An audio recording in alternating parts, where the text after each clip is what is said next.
After receiving shocking news from my mom, my sister, who had eloped and gone missing years ago, had returned, I headed back home with my son. Sure enough, there were women's shoes at the house.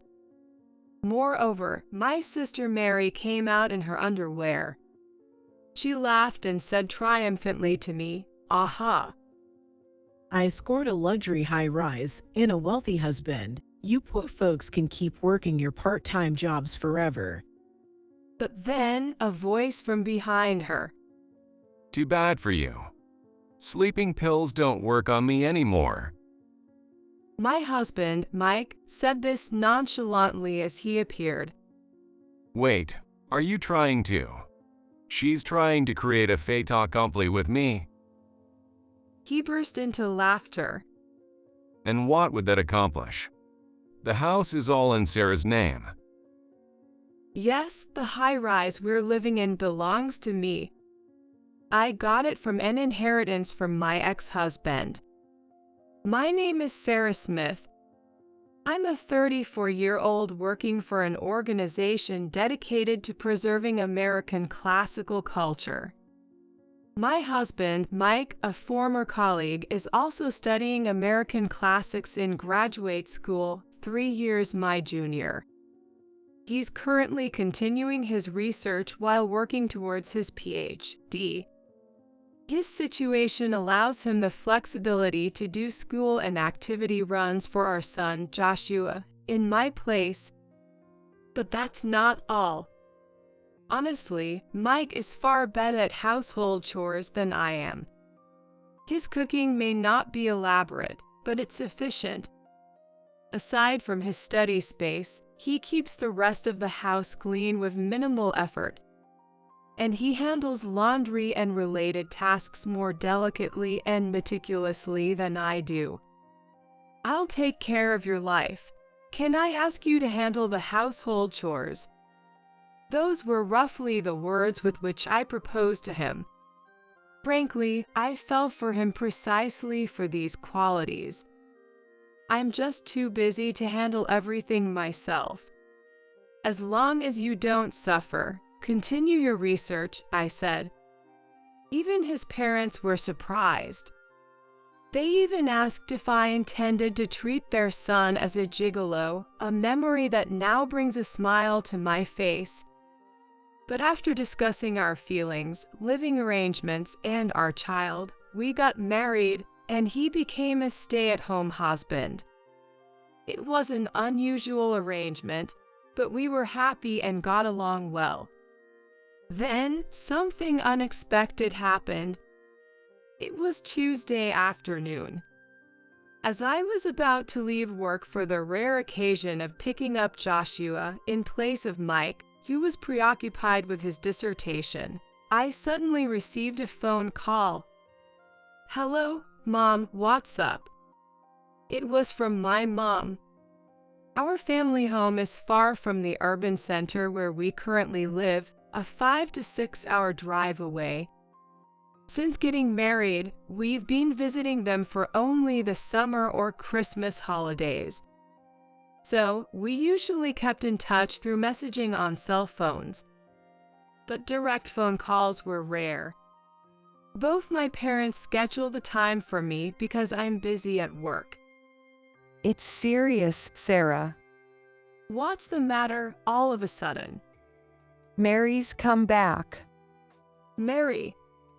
Mary, that's my sister, 2 years younger than me. However, we haven't seen each other for over 10 years. She ran away from home when she was 18. Apparently, her husband's company went bankrupt. Bankrupt?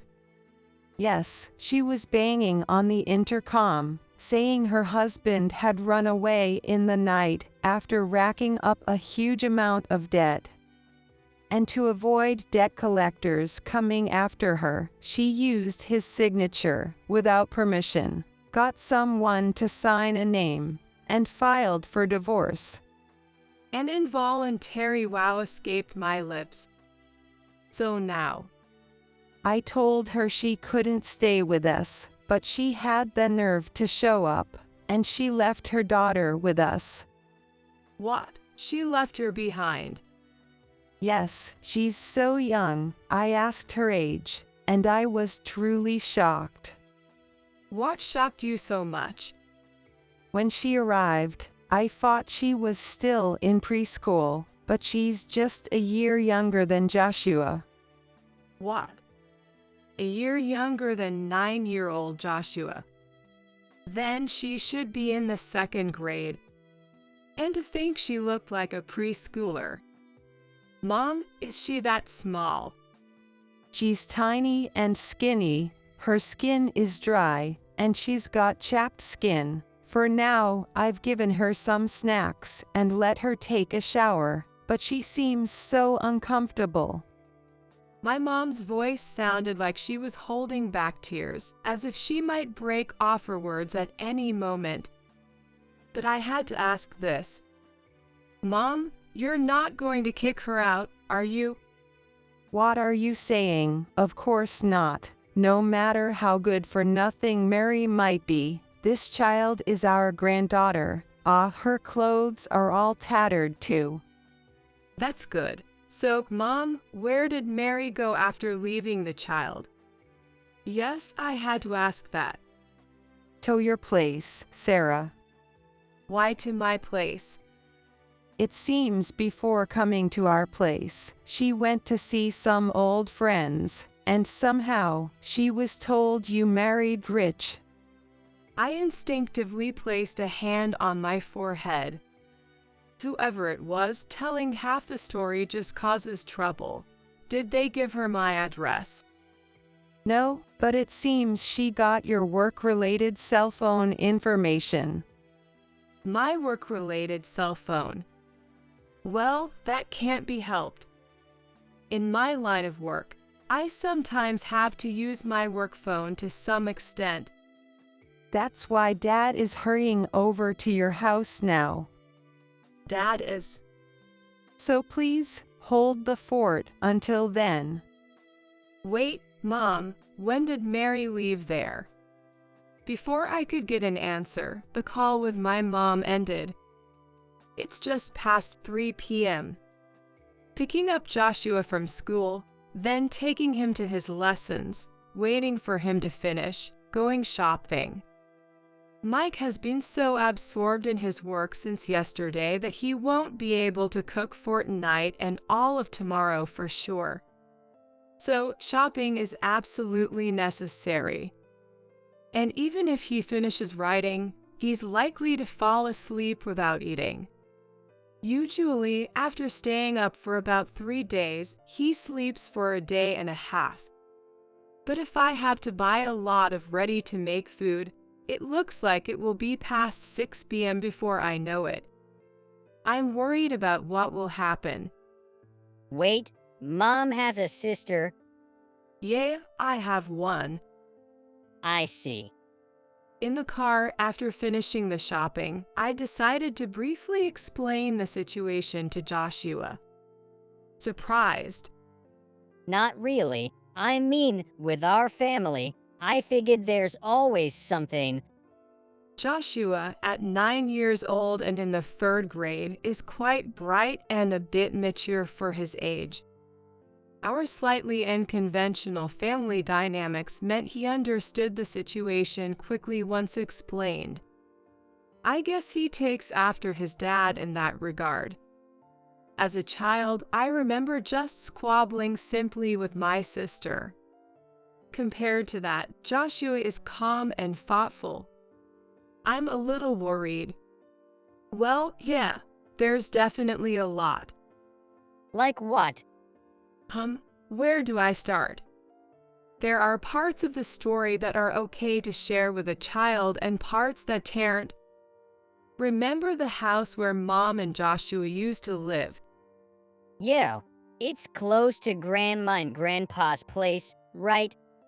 Mom's sister, well, she didn't like living in that town, and over a decade ago, she ran away with someone she loved. Wow, that's kind of amazing. Hey, Joshua.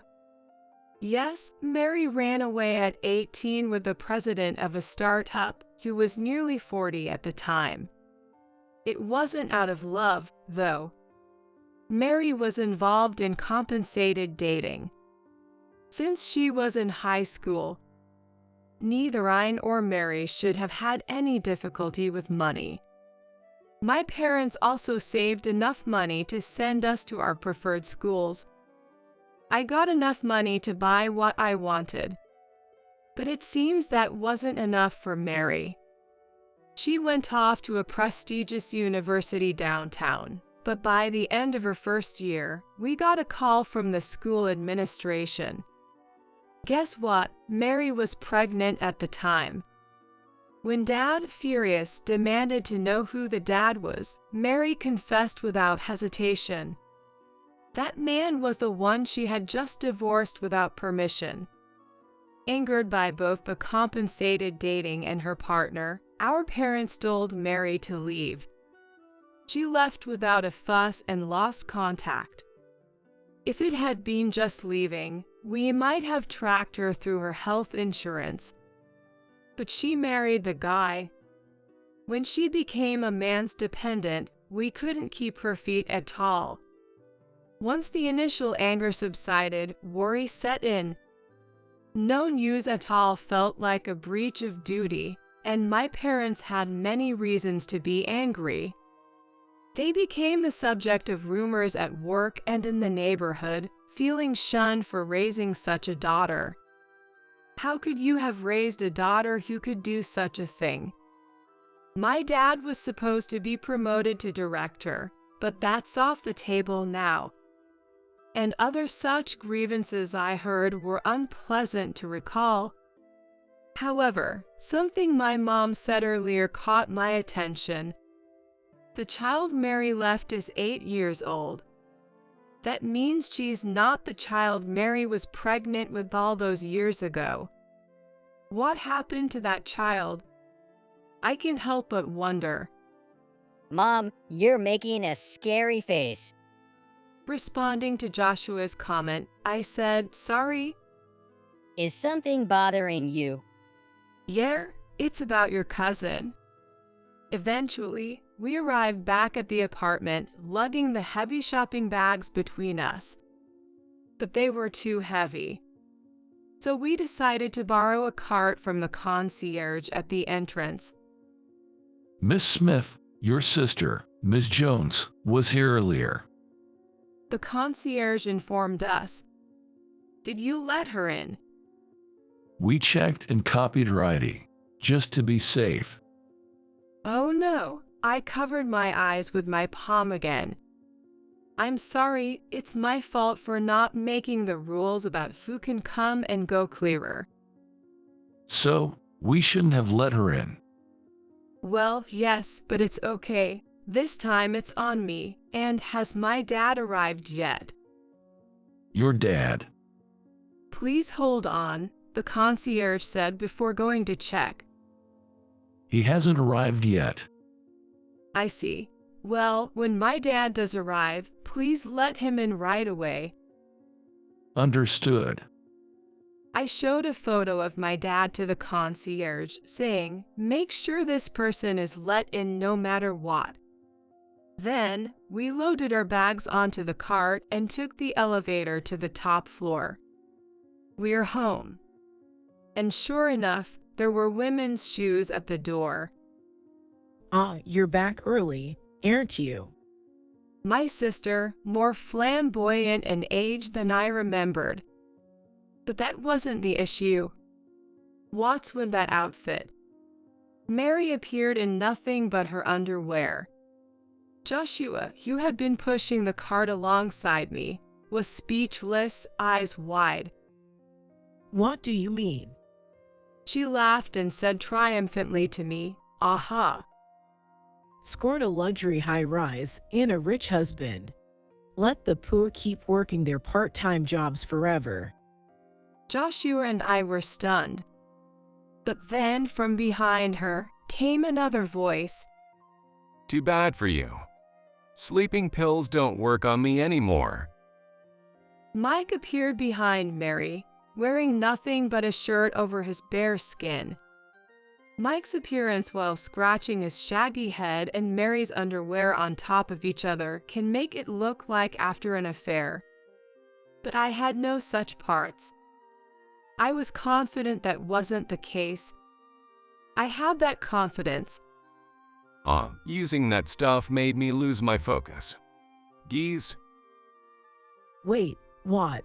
You realized it was a sleeping pill, and it didn't work.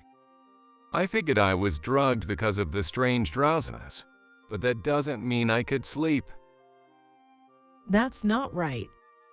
I said, ignoring Mary's comments. Mike turned to Joshua. Joshua, thanks for helping with the shopping. Yay, Dad, help me put stuff away. Pushing the cart inside, Joshua moved toward the kitchen. Okay, Mike said, following him with the cart.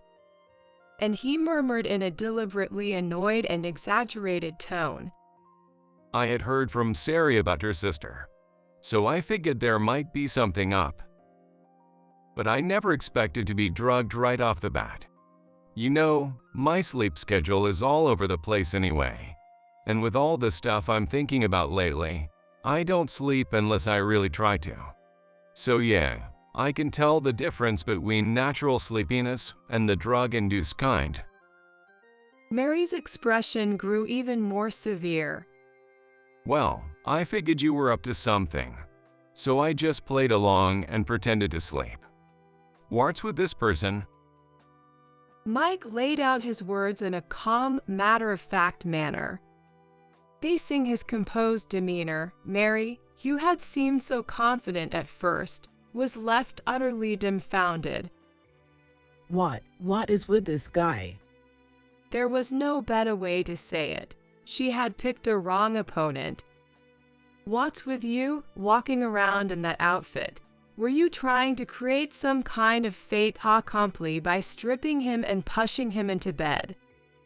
I let out a deep sigh. Well, why has she always been so foolish? But given the situation, I could guess what had happened. Mary must have learned I was living in a luxury high-rise in the metropolitan area and came here. Then, gathering information around the neighborhood as my sister living in the top-floor penthouse, she found out Mike was a stay-at-home husband doing research related to my current job. Assuming Mike would be home alone, she targeted the time I was out. From Mike's perspective, after repeatedly ignoring the doorbell, he finally answered to find a woman claiming to be my sister. With his mind still half on his dissertation, Mary probably thought, seeing a disheveled, almost pajama-clad man. So she thought like this. Wow, he's young. Did my sister score a younger, intellectual, luxury high-rise owner? That's unfair. I'll steal him. And then, probably carrying sleeping pills for some reason, she tried to drug Mike, strip him, push him into bed, and confront me with the scene. But Mary didn't know Mike. He can become so absorbed in his research and writing that he forgets both time and meals. Attempting such a thing on him was bound to fail, something I knew all too well. Wait, she was trying to create a fait accompli with me? Mike's voice grew louder before he erupted into laughter. What would be the point? The house is all Sarah's, after all. Yay, what's this aunt even talking about? Hey, watch it, kid. Well, technically, he can call you aunt without any issues. He's my son after all. What, your son? But he's so big, and he's still in his 20s, right? Well, my sins from my previous marriage. You remarried. So the rich husband you married. Something you wouldn't know since you've been running away all this time. As I spoke, I was finally able to go to my room. After hanging up my coat and setting down my bag, Mike served me some tea. Glancing around, I noticed a haphazardly placed bag on the living room table. The bag makes my room feel strangely messy. I felt disgusted. I wanted to get rid of it quickly. So, you're not going to serve me even a single cup of tea? Mary watched me drink my tea with a resentful look. I don't really feel like serving someone who drugs their tea. Eck. And how long do you plan on staying in that outfit?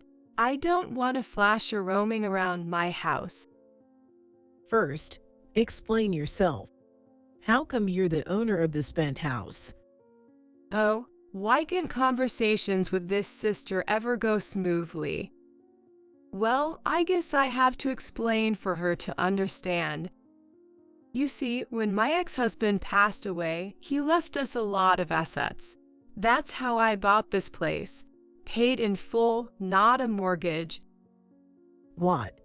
Paid in full by you? But this place must be worth millions. Because that's still just 1/100th of the real estate I currently own. Mary was speechless. Yes, the top floor of this high-rise is completely mine. But that's not all. I now own numerous properties with a total asset value of $200 million. Not only can I live a comfortable life with the income from these properties, but I'm also an advisor to an organization involved in the preservation of American classical culture. Half of it is for tax strategies, and the other half is for Mike's sake.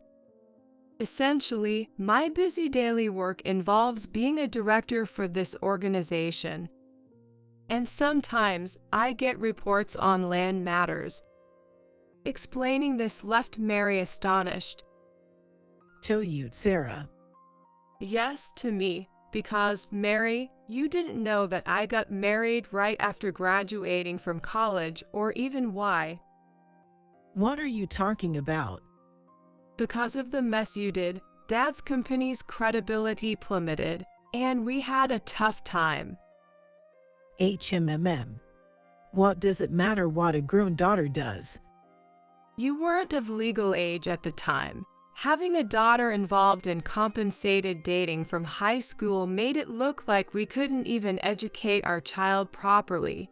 Mom felt humiliated for a while. Then, I received a marriage proposal from the Brown family. The Brown family? Yes, the so-called lords of our hometown. What? You married into that prestigious family? I sighed deeply. Then, Mike kindly moved Joshua away, saying, "Let's go over there for a bit." Joshua understood it was an adult conversation. So, you married into that family? Yes, but not the person you're thinking of. I married the elder brother, who was the heir at the time. What? The bedridden, so-called burden of the Brown family? Yes, it was him. Indeed, my ex-husband was referred to that way. He has been sickly since birth, has hardly been to school, and has always had a doctor. That's why they said he was the burden of the prestigious family. Indeed, the family's burden from an outsider's perspective. But that was never how his family saw him. They all loved him dearly, without any desires. He happened to fall for me during one of my visits home, seen in a hospital. The Brown lords even came to our house. My son, who had never wanted anything before, wanted only one thing, so family members came to ask me, who was more than 10 years younger than him. I married at 22, partly to widen my parents' shoulders. My husband passed away while Joshua was still in my womb. My pregnancy was through IVF, since he didn't have the strength for a natural conception. Fulfilling his parents' wish and mine, and I myself agreed for the sake of my sweet ex-husband. He passed away, leaving only his name for our child, unable to see his face. Left a young widow, his parents thanked me, leaving his inheritance as per his will.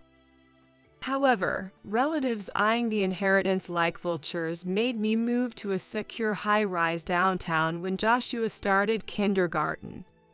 How can you expect me to believe such a windfall story? Mary shook her head in disbelief. She yelled at me with a look of utter disgust on her face. Even if you say that. So what about him now? After inheriting so much, you were allowed to remarry. I was. Though I didn't need permission, I consulted them out of respect for my wonderful in-laws, who apologized for having me spend my best years caring for a sick man and undergoing IVF. As if the inheritance wasn't enough. They said life and time can't be bought with money. My kind in-laws, who had lost their beloved son to illness, understood the value of time and life well. They must have been touched by their wealth. After moving to the city center, I found myself exhausted from solo parenting, a stark contrast to the life surrounded by my in-laws. That's when I reconnected with Mike, a junior from college who had admired me. He became a great help to me, overwhelmed as I was. As he came and went, gradually Joshua grew fond of him. And I found myself wishing he would stay with us permanently, so I proposed. My in-laws described Mike as apparently harmless to anything but academics. Their support, rather than opposition, was probably also to deter relatives who were pushing their candidates for remarriage. So, you're the only one getting a good deal. Mary started to say when my phone's ringtone interrupted her. A call at this time meant, ah. I switched the phone to speaker mode after answering. Hello, Sarah. I was worried because you hadn't replied to my messages. Are you okay? Ick, Mary groaned on the spot. Mom, I'm fine. Good. I thought I heard a noise like stepping on a frog. Is Mary there by any chance? Yes, she is. I looked at Mary with a full smile. Mom, why do you know this place? You always forget what you've said after 3 steps. Didn't you say you were going to your sister's place? Terrible. Why do you treat my sister differently even though we're both your daughters? Mary yelled at the phone, genuinely angry. What? As if you have the right to say that. After you left, Sarah marrying into the Brown family ended the terrible rumors surrounding our family. It wasn't quite being outcasts, but Dad's prominent position in the company only made the rumors worse. That situation lasted only 2 years thanks to Sarah. The Brown family helped a lot, saving our neighbors, relatives, and Dad's company factions. You were about to ruin all Dad's hard work and progress in the city's most important company. That's your problem. I never asked him to succeed. Yet, we could attend a private college in the city because of that. Yeah, but that doesn't mean you get to hold it over me. Well, maybe you're right about that, Mary, but what about the child you had in your belly back then? Mom's voice turned cold as she asked Mary. What? You ran off with your partner because you were pregnant. What happened to that child? He took the child with him. I managed to contact him. No, groaned Mary. I got his number when I looked for your whereabouts through the Brown family connection. My mom told me so. He apologized for running away and thanked me for the divorce. He may not have been great at making money, but he was a better person than you. He's working somewhere far away to pay off his debts alone. Alone? I asked Mom. Yes, alone. You can guess what that means, Sarah. Mom had mentioned that the child Mary brought was in a terrible state. I quickly turned to Mary. You, the child? Stop it. Why are you looking at me like that? Mom mentioned that the daughter you left with her was terribly malnourished. That's because things have been tough lately. Tough for someone carrying that kind of bag. I pointed to the bag thrown on the living room table. It's clearly a designer brand, isn't it? I bought it 2 or 3 years ago. Mom said she is just a year younger than Joshua, yet she looks like she's in preschool, right, Mom? Yes, she is. My mom's voice grew even lower. Her name is Ava, right? Has she been attending kindergarten or school regularly? She seems a bit delayed in her speech. Of course, she has. Grandma, is Mom over there? A frail voice came from the other end. Yes, Ava, do you want to talk to Mom? No. I definitely don't want to go back. I don't want to go back to Mom's. Ava, Mary's daughter, started crying on the other end. I don't want to end up like my sister. I see. The grim reality seemed to hide behind those words. We've been talking for a bit. She seems to have had an older sister. My mom hinted at something in the past tense. So, what happened? I don't know anything about that. Mary hastily tried to grab her bag and clothes. You can't. But Mike grabbed her arm, and Joshua secured the bag and clothes. Then, turning to another phone. Grandpa, now's the time. With that signal, the front door opened. Police. We received a report of trespassing and assault, and allegations of child abuse. We are here to detain the woman involved.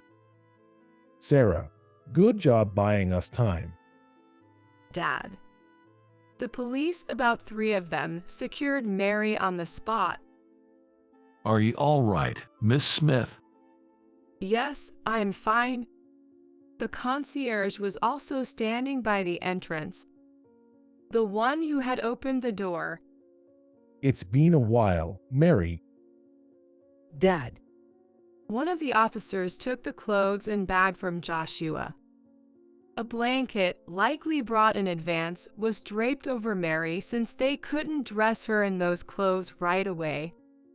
Pointing to the bag, Mike said, I haven't checked inside, but I believe it contains sleeping pills. I'll be coming along for a blood test. I have a resistance, but it should still be in my system. We appreciate your cooperation. Then, over the phone, my mom asked me to switch to camera mode. The camera revealed my mom holding a small girl in her arms. Officers, this woman seems to have subjected her first child to terrible treatment, leading to the loss of a small life, our first grandchild. Ava was wearing clothes that Joshua had outgrown long ago. My parents still had Joshua's clothes from when he was little. Joshua, who was quite big for his age when he was about to enter kindergarten. His old clothes fits on his cousin, Ava. I saw his thin, bony wrists through the cuffs. That's my old clothes. Hi, are you Ava? Joshua gently spoke to his cousin over the screen. This is the kindness he received from his biological dad. Yes. Who are you? I'm Joshua, your cousin. I'm 1 year older, so I guess I'm your big brother. Big brother. With that, Ava, perhaps reminded of her lost sibling, started to cry again. You should come and play sometime. Okay, the girl nodded meekly through the screen. Then, Sarah, we'll take her away now. Sorry for the intrusion. Joshua, let's play chess with Grandpa later. Okay, I'll be waiting. Right after our exchange, What is this? Your own little soap opera. And here I am, having lost everything. hearing this, I strode towards Mary and slapped her sharply across the face. No, violent woman. Officer, arrest her for obstructing public duties too. While restraining Mary, who was struggling, the officer gave me a wry smile and tried to calm the situation. I'm sorry, but I just had to say it to my sister. What do you want? Everything you've lost is because of your own actions. It's nobody else's fault. Nothing's coming back to you, and I won't let it. That child will be mine. Don't you ever dare get involved with us again. Let's go, everyone. Mike urged my dad. All right, see you later, Sarah. I'll be waiting, Dad. Take care, you all. After seeing them off, I collapsed onto the couch. Are you okay, Mom? I'm just really tired. It's good we did the shopping today. Oh, Indeed. What a day it had been. To think it had only been 6 hours since Mom's call. Later, Dad and Mike returned to say Mary would be detained by the police for a while.